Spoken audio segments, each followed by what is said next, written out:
What happens when you suddenly find yourself a single mother, completely overwhelmed and not sure where to turn? Well, today we're diving into a devotional that was born right out of that exact crisis. It was created to be a guide for others in the same storm, and we're going to break down how it was built right from the moment it all began. Right from the start, the author throws us directly into the heart of the crisis with these questions. And these aren't just, abstract worries. These are the raw, gut-punch fears that hit you when you realize you're on your own. It's a feeling so many single mothers know all too well. So, before we can even begin to understand the solution this devotional offers, we have to get our heads around the sheer scale of the problem it's trying to solve. And that is the overwhelming challenge of finding yourself suddenly parenting completely alone. I mean, that's such a powerful metaphor, right? It just perfectly captures that feeling of being completely adrift, tossed around by forces you have absolutely no control over. The author talks about this sense of being totally lost, now the only one responsible for her two young kids. And look, this wasn't just general stress. The source material describes a specific, absolutely terrifying moment. Imagine your heart is pounding, the walls are closing in, so much so that a friend actually has to call an ambulance because you're having a full-blown panic attack. It grounds the entire experience in a very real, very frightening reality. But the story doesn't just stop there, in that place of crisis. In fact, that harrowing experience, that was the actual turning point.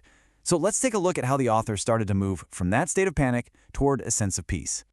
This timeline really maps out that journey for us. It starts with the initial shock of being alone with her 2- and 4-year-olds, and then it hits rock bottom with that panic attack.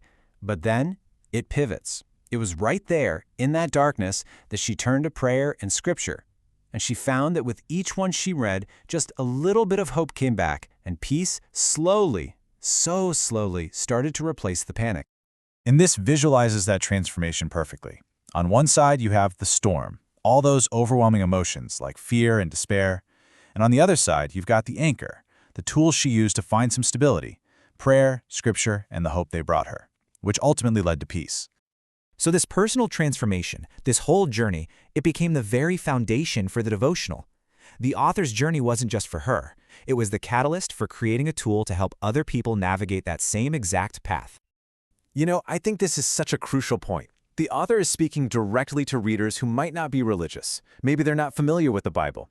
She just asks them to consider if these words could offer a new way of looking at things, or maybe just a little bit of comfort.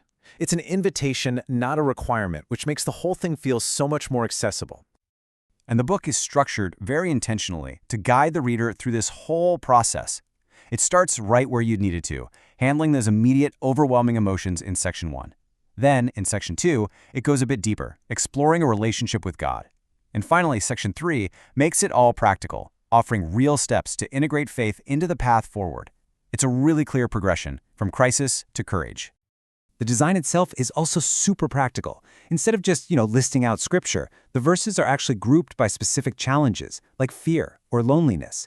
The author also points out that by naming and expressing these feelings, mothers can actually model emotional literacy for their own kids.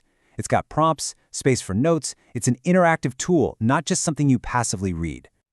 Okay, so with this structure and this very intentional design in mind, what's the end game? What is all of this ultimately leading to? And there it is. This is the big picture mission of the whole devotional. It's not just about getting through a rough patch. According to the introduction, the goal is to help the readers see their own personal struggles and their triumphs as part of a much larger, more profound story of grace. And I love this because it perfectly shows the book's practical approach. The author offers the simple, tangible first step. It's not some complex ritual. It's just a small 2-word act designed to open the heart and offer a little bit of immediate comfort. It makes the whole process feel way less intimidating. The author is also really clear about something important. This isn't about adopting the single mom label or even a specific religious identity. It's about a practical adjustment to a new reality. The reality of being the one who is primarily responsible for your kids, even if their father is still in the picture.